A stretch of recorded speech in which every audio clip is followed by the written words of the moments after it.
നമ്മൾ ഇന്ന് ചെയ്യാൻ പോകുന്ന ക്വസ്റ്റ്യൻ നമ്മുടെ ഒരു വിദ്യാർത്ഥി നമുക്ക് അയച്ചു തന്നതാണ്. സാറേ ഇതൊന്ന് ചെയ്തിടാമോ എന്ന് ചോദിച്ചു. അപ്പോൾ ആ ക്വസ്റ്റ്യനാണ് ഇടുന്നത്. നിങ്ങൾക്ക് ഇതുപോലെ വല്ല ക്വസ്റ്റ്യൻ ഉണ്ടെങ്കിൽ നമുക്കിതിനകത്ത് ചെയ്ത് കാണിച്ചു തരുന്നതാണ്. അപ്പോൾ ക്വസ്റ്റ്യനിലേക്ക് നമുക്ക് പോകാം. 3 സംഖ്യകളുടെ തുക 572. ഒന്നാമത്തേത് രണ്ടാമത്തേതിൻ്റെ ഇരട്ടിയാണ്. മൂന്നാമത്തേത് ഒന്നാമത്തേതിൻ്റെ 1/3 എങ്കിൽ അവയിൽ ഒരു സംഖ്യ താഴെ പറയുന്നവയിൽ ഏതാണ്? ഈ 4 ഓപ്ഷൻ തന്നിരിക്കുന്നതിൽ ഒരു സംഖ്യ മാത്രമാണ് ആ പറഞ്ഞ 3 സംഖ്യയിൽ ഒരെണ്ണം. അത് ഏതാണെന്നാണ് ചോദ്യം. അപ്പോൾ ഇവിടെ 3 സംഖ്യകളെന്ന് പറഞ്ഞിരിക്കുന്നു. ഞാൻ ആ 3 സംഖ്യകളെ ആദ്യത്തെ ആളെ എ എന്നെടുക്കുന്നു, രണ്ടാമത്തെ ആളെ ബി എന്നെടുക്കുന്നു, മൂന്നാമത്തെ ആളെ സി എന്നെടുക്കുന്നു. 3 സംഖ്യകളാണ്. ആദ്യം നമ്മൾ ഈ തന്നിരിക്കുന്ന റിലേഷൻ വെച്ചിട്ട് ഇവിടെ പറഞ്ഞിരിക്കുന്ന കുറച്ച് കാര്യങ്ങൾ നിങ്ങൾ വായിച്ചു നോക്കണം. ഇവിടെ ഒന്നാമത്തേത് രണ്ടാമത്തേതിൻ്റെ ഇരട്ടിയാണ്, മൂന്നാമത്തേതിൻ്റെ 1/3, മൂന്നാമത്തേത് ഒന്നാമത്തേതിൻ്റെ 1/3. ഇങ്ങനെയുള്ള കുറേ കാര്യങ്ങൾ പറഞ്ഞിരിക്കുന്നത് ഈ എയുടെയും ബിയുടെയും സിയുടെയും അംശബന്ധങ്ങളാണ് നമുക്ക് വേണ്ടത്. ആ അംശബന്ധങ്ങളെയാണ് അവരങ്ങനെ പറഞ്ഞിരിക്കുന്നത്. അപ്പം നമ്മൾ ആ അംശബന്ധം ഒന്ന് ആദ്യം കണ്ടുപിടിക്കാൻ വേണ്ടി പോകണം. എങ്ങനെയാണ് ആ അംശബന്ധം കണ്ടുപിടിക്കുക? ഇവിടെ നിങ്ങൾ ആദ്യത്തെ സ്റ്റേറ്റ്മെൻറ്റ് വെച്ച് ചെയ്തത് ഒന്നാമത്തേത് രണ്ടാമത്തേതിൻ്റെ ഇരട്ടിയാണ് എന്ന് വെച്ചാൽ എന്താണ്? അപ്പോൾ രണ്ടാമത്തെ ആളെ കിട്ടിയാൽ മാത്രമേ രണ്ടാമത്തേത് എത്രയാണോ അതിൻ്റെ ഇരട്ടിയാണ് ഒന്നാമത്തേത്.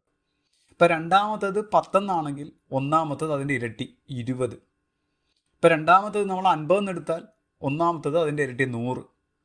അപ്പോൾ എത്രയാണോ രണ്ടാമത്തെ എടുക്കുന്നത് അതേ ഇൻറ്റു 2 ആണ് ഒന്നാമത്തേത്. അപ്പോൾ ഞാൻ രണ്ടാമത്തതിനെ ബി എന്ന് പറയുന്നതാണോ രണ്ടാമത്തെ, അയാളെ ഞാൻ 1 എന്നെടുത്തു. അപ്പോൾ എത്രയായിരിക്കും? ആ 1ൻ്റെ ഇരട്ടിയായിരിക്കും. അപ്പോൾ എത്രയായിരിക്കും? 2 എന്ന് വരണം. മനസ്സിലായോ? അതാണ് ആദ്യത്തെ ആൾ. എന്നിട്ട് ബാക്കി പറ. അത്രയും കിട്ടിയോ? ഇനി നമ്മൾ പറയുന്നു, വീണ്ടും ക്വസ്റ്റ്യൻ ഒന്നുകൂടെ വായിച്ചാൽ നിങ്ങൾക്ക് ഒരു കാര്യം കൂടെ കിട്ടും അല്ലേ? എന്താണ്? മൂന്നാമത്തേതെന്ന് പറയുമ്പോൾ എന്താണ്? ഒന്നാമത്തേതിൻ്റെ 1/3. ഈ 1/3 എന്ന് ഉദ്ദേശിക്കുന്നത് എന്താണ്? ഇപ്പം 10ൻ്റെ 1/3 എന്ന് വെച്ചാൽ എന്താ ഉദ്ദേശിക്കുന്നത്? 10 × 3/1 എന്ന് പറയാം, അഥവാ 10/3 എന്ന് പറയാം. മനസ്സിലായോ? ഇതാണ്. ഇപ്പം 5/1 എന്നാണ് പറഞ്ഞെങ്കിലോ, ഇപ്പം 7ൻ്റെ 5/1 എന്ന് വെച്ചാൽ 7 × 1/5 എന്ന് പറയാം, അഥവാ 7/5 എന്നും പറയാം. ഈ ഒരു കൊച്ചു കാര്യങ്ങളൊക്കെ ഒന്ന് ഓർത്തിരുന്നാൽ നിങ്ങൾക്ക് ചെയ്യാൻ എളുപ്പമാണ്. അപ്പം നമ്മളിവിടെ നിങ്ങളുടെ ചോദ്യം ഒന്ന് വായിച്ചു നോക്കി. അവിടെ പറഞ്ഞിരിക്കുന്ന ഒന്നുകൂടെ വായിച്ചു നോക്കി. മൂന്നാമത്തേത് എന്ന് വെച്ചാൽ സി എന്ന് പറയുന്ന ആളെ എങ്ങനെ കണ്ടുപിടിക്കാം? അത് ഒന്നാമത്തേതിൻ്റെ 1/3. മനസ്സിലായല്ലോ? ഒന്നാമത്തെ സംഖ്യ ഏതാണോ അതിൻ്റെ 1/3. അപ്പോൾ ഒന്നാമത്തെ സംഖ്യ ഇവിടെ തന്നിരിക്കുന്നത് 2 എന്നാണ്. അതിൻ്റെ 1/3 വെച്ചാൽ എത്രയാണ്? 2 × 1/3 അഥവാ 2/3 എന്നാണ്. മനസ്സിലായോ? അപ്പം നമുക്ക് കിട്ടി. ഇനി ഇവ അംശബന്ധമാണല്ലോ നമുക്ക് വേണ്ടത്. അപ്പം നമുക്ക് ഇവരെ ഒന്ന് റെഡിയാക്കി എടുക്കണം. അംശബന്ധമാകുമ്പോഴത്തേക്ക് ഇങ്ങനെ ഫ്രാക്ഷൻ ഒന്നും വരാൻ പാടില്ല എന്നൊക്കെ നിങ്ങൾ പഠിച്ചിട്ടുണ്ട്. അപ്പം ഞാൻ ഇയാളെ ഒന്ന് റെഡിയാക്കാൻ വേണ്ടി എങ്ങനെയാണ് അതെല്ലാം റെഡിയാക്കി എടുക്കുക? അംശബന്ധത്തിന് എണ്ണൽ സംഖ്യയാക്കി എടുക്കുന്നത് എങ്ങനെയാണ്? ഇവിടെ ഒരു ഫ്രാക്ഷൻ ഫോം ഉണ്ട്, നിങ്ങൾ ശ്രദ്ധിച്ചായിരുന്നോ? 2/3. അപ്പോൾ ഈ വന്നിരിക്കുന്ന 3 ആണ് നമ്മുടെ ഇവിടുത്തെ LCM. 3 കൊണ്ട് എല്ലാവരെയും 3 ആളുകളെ ഇൻറ്റു ചെയ്യണം. ഈ ആളെ ഇൻറ്റു ചെയ്യണം, ഈ ആളെ ഇൻറ്റു ചെയ്യണം, ഈ ഹോൾ ടൈമിനെ ഇൻറ്റു ചെയ്യണം. അപ്പോൾ അത് ഞാൻ 2 എന്ന് പറയുന്ന ആളെടുത്തു. ആദ്യത്തെ ആൾ 2 ആണ്, അതിനെ ഇൻറ്റു 3 ഈ സ്റ്റു ഇട്ടിട്ട് അടുത്ത 1 ആണ് അടുത്ത ആൾ ഇൻറ്റു 3. അടുത്ത 2/3 ആണ് ഇൻറ്റു 3. കണ്ടോ? എല്ലാവരെയും ആ LCM കൊണ്ട് ഗുണിച്ചു. ഇവിടെ മാത്രം നമുക്ക് എന്താണ് വെട്ടിപ്പോകും അല്ലേ? ഇവിടെ ഒരാൾ മുകളിലും ഒരാൾ താഴെയും വന്നിരിക്കുന്നുണ്ട്, വെട്ടിപ്പോകും. വേറെ എങ്ങും വെട്ടിപ്പോകില്ല, അവിടെ മാത്രം വെട്ടിപ്പോകും. നിങ്ങൾ ശ്രദ്ധിച്ചോ? അപ്പോൾ ഒന്ന് വെട്ടിക്കളഞ്ഞ് ആ 3യും വെട്ടിക്കളഞ്ഞു. ഇനി മിച്ചമുള്ളതൊക്കെ അവിടെ നിന്ന് എഴുതിക്കുക എങ്ങനെയാണ്? ആദ്യത്തേത് 2 × 3 എത്രയാണ്? 6 എന്ന് അവിടെ വരും. അടുത്തത് 1 × 3 എത്രയാണ്? 3 എന്ന് വരും.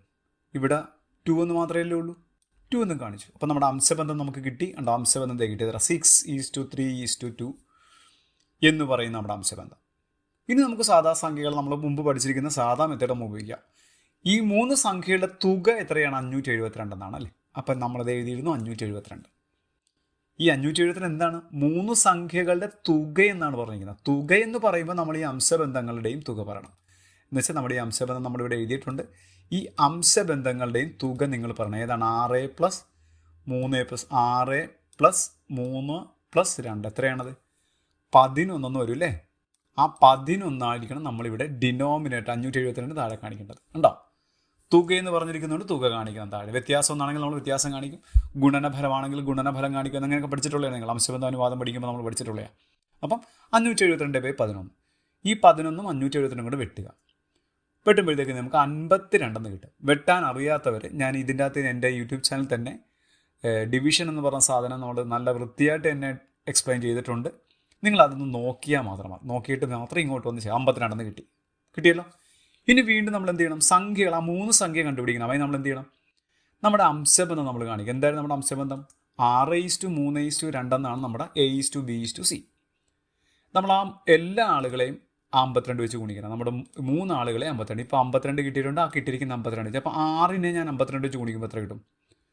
312. അടുത്ത 3നെ ഞാൻ 52 വെച്ച് ഗുണിക്കുന്നു. അപ്പോൾ എത്ര കിട്ടും? 156. അത് 2നെ ഞാൻ ഗുണിക്കുന്നു. അപ്പോൾ എത്ര കിട്ടും? 104. അപ്പോൾ ഈ വന്നിരിക്കുന്ന ആളാണ് നമ്മുടെ 3 സംഖ്യകൾ.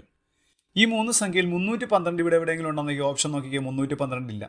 156 ഇവിടെ, 151, 152 ഉണ്ട്. നമുക്ക് 156 ഉണ്ടോ? ഇല്ല. അപ്പോൾ അതുമില്ല. പിന്നെ ഉള്ള സംഖ്യ 104. അപ്പോൾ നമ്മുടെ ഈ 3 സംഖ്യയിൽ ഒരാൾ 104 ഇവിടെ ഓപ്ഷൻ കിടപ്പുണ്ട്. നമ്മുടെ ഓപ്ഷൻ എ ആണ് നമ്മുടെ ഓപ്ഷൻ 104. ഇതാണ് നമ്മുടെ ചോദ്യം. അപ്പോൾ നിങ്ങളിത് ഒന്ന് പ്രാക്ടീസ് ചെയ്യുക. പിന്നെ എന്താണ്, നിങ്ങൾക്ക് സംശയം ഉണ്ടെങ്കിൽ ഇട്ടുകൊള്ളുക. ഞാൻ എൻ്റെ ഡിവിഷൻ ചെയ്തിരിക്കുന്നതിൻ്റെ സെക്കൻഡ് വീഡിയോ നിങ്ങൾ നോക്കിയാൽ അതിൻ്റെ അകത്ത് അവസാനം നിങ്ങൾക്കൊരു ചലഞ്ചിങ് ക്വസ്റ്റ്യൻ ഉണ്ട്. ആ ക്വസ്റ്റ്യൻ ഡിവൈഡ് ചെയ്യുമ്പോൾ നിങ്ങൾക്ക് കിട്ടുന്ന ആൻസർ എന്ന് വെച്ചാൽ എൻ്റെ ഫോൺ നമ്പറാണ്. അത് വാട്സാപ്പ് നമ്പറാണ്. വാട്സാപ്പ് മാത്രമേ ഉള്ളൂ, കോളില്ല. അതിൻ്റെ അകത്ത് കോൾ വിളിച്ചാൽ കിട്ടത്തില്ല. വാട്സാപ്പ് ഉള്ള നമ്പറാണ്. അതിന് വേണ്ടിയിട്ടാണ് ഞാൻ ആ ഇട്ടിരുന്നത്. ഒരു 4-5 പേര് എനിക്ക് സ്പെഷ്യലായിട്ട് മെസ്സേജ് ഇട്ടു, സാറേ ഇതാണോ ആൻസർ എന്ന് ചോദിച്ചു. അപ്പോൾ ഞാൻ പറഞ്ഞു ആണെന്ന് പറഞ്ഞു. അങ്ങനെ ഇട്ടിട്ടുണ്ടായിരുന്നു. അപ്പോൾ അതെൻ്റെ വാട്സാപ്പ് നമ്പറാണ്. നിങ്ങൾക്ക് അത് ഉപയോഗിച്ചിട്ട് വേണമെങ്കിൽ നിങ്ങൾക്ക് ക്വസ്റ്റ്യൻ ഇടാൻ ഞാനത് നിങ്ങൾക്ക് ചെയ്ത് കാണിച്ചു തരുന്നതായിരിക്കും. ഓക്കെ, അപ്പോൾ അടുത്ത വീഡിയോ ആയിട്ട് അടുത്ത ദിവസം നമുക്ക് കാണാം. Okay, by.